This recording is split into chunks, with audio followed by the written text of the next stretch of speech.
मराठा आरक्षण को लेकर बीड में भीड़ ने हिंसक प्रदर्शन किया और बीड में आंदोलनकारियों ने उग्र प्रदर्शन करते हुए एनसीपी ऑफिस में आग लगा दी। साथ ही एनसीपी विधायक संदीप क्षीरसागर और पूर्व मंत्री जय क्षीरसागर के घर को भी आग के हवाले कर दिया।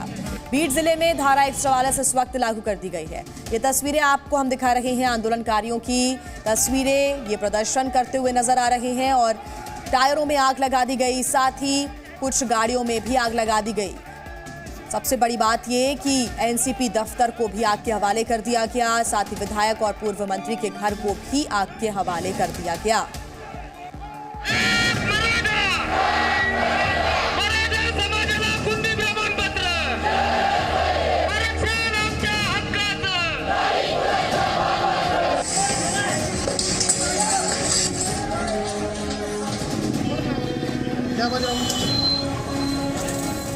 महाराष्ट्र में मराठा आरक्षण को लेकर चल रहा शांतिपूर्ण आंदोलन सोमवार को अचानक हिंसक हो गया। आंदोलन का सबसे ज्यादा असर बीड जिले में दिखा, जहां प्रदर्शनकारियों ने एनसीपी के दफ्तर को आग के हवाले कर दिया। इस दौरान काफी देर तक एनसीपी ऑफिस धू-धू कर जलता दिखा। बाद में आंदोलनकारियों ने एनसीपी विधायक संदीप क्षीरसागर और राज्य के पूर्व मंत्री जय क्षीरसागर के आवासों को भी आग के हवाले कर दिया।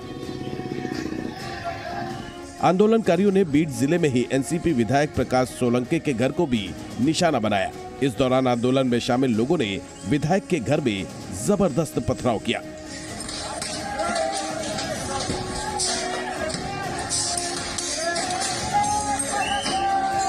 आंदोलनकारियों ने पहले प्रकाश सोलंकी के घर के बाहर प्रदर्शन किया और उनके खिलाफ जमकर नारेबाजी की।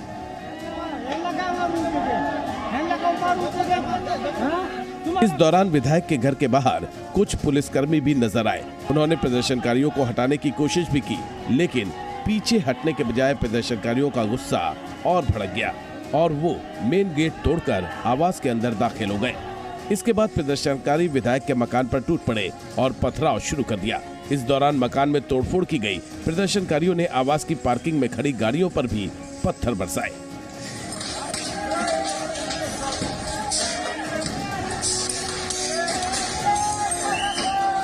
तोड़फोड़ के बाद भी प्रदर्शनकारियों का गुस्सा शांत नहीं हुआ। उन्होंने विधायक प्रकाश सोलंकी के घर को आग के हवाले कर दिया, जिससे उठता धुएं का गुबार दूर तक दिखाई दिया। मराठा आंदोलन में भड़की हिंसा के बाद आरक्षण के समर्थन में उपवास पर बैठे मनोज जरांगे का बयान भी सामने आया। उन्होंने प्रदर्शनकारियों से शांतिपूर्ण आंदोलन चलाने की अपील की और कहा कि शांति से ही जीत हासिल होगी। बांधवों को हाथ जोड़ के विनती करता हूँ कि आप उद्रेक मत करिए।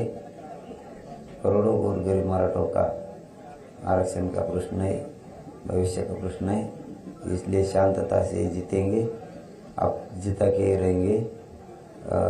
आप शांतता से आंदोलन करो, यही मेरे हाथ जोड़ के। मराठा आरक्षण आंदोलन के कई इलाकों में हिंसक होने के बाद राज्य के सीएम एकनाथ शिंदे ने कहा कि सरकार पहले से ही आंदोलनकारियों की मांगों पर काम कर रही है। मांगा इसमें उनका कहना है कि और कुछ जो पुराने दस्तावेज है, पुराने जो पुरावे हैं वो मिलेंगे तो और ज़्यादा मराठा समाज को न्याय मिल सकता है। इसलिए उनको कहा कि 2 महीने दिए हैं, लेकिन जल्द से जल्द अपना अंतिम अहवाल भी वो सादर करें, ऐसी विनती उनसे हमने की है। ये एक तरफा हुआ है। उन्होंने 1,70,00,000 लोगों के कागजात देखे हैं, उसमें से 11,530 पुरानी जो नोंद है, पुराने जो उनके एविडेंस है वो मिले हैं उसमें, जिससे मराठा समाज को निश्चित रूप से फायदा हो जाएगा।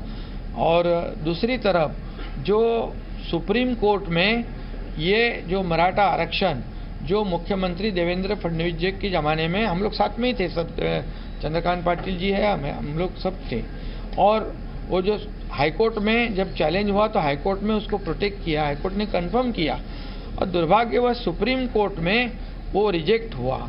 अभी वहाँ पर जो हुआ है, जो त्रुटियाँ है, जो खामियां सुप्रीम कोर्ट ने निकाली है, उसके ऊपर काम कर रहे हैं। और जो मराठा समाज बैकवर्ड कैसे है, ये जो एम्पिरिकल डेटा जो है वो कलेक्ट करने का काम शुरू है।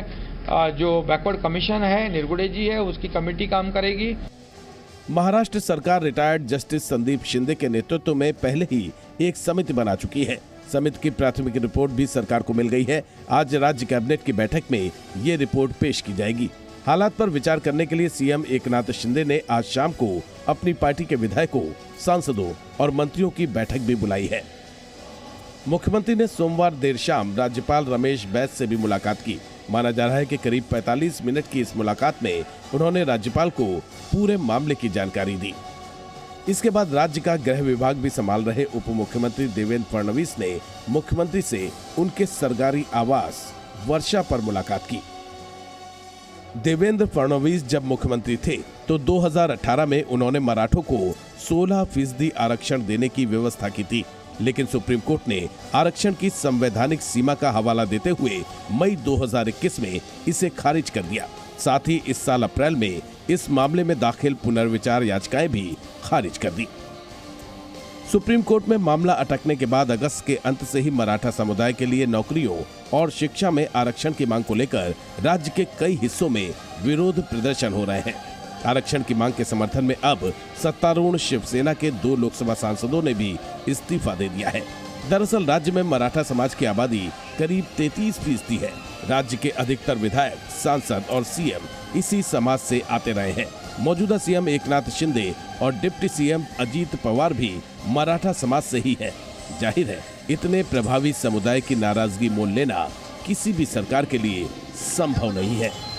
ब्यूरो रिपोर्ट, जी मीडिया। जी न्यूज़।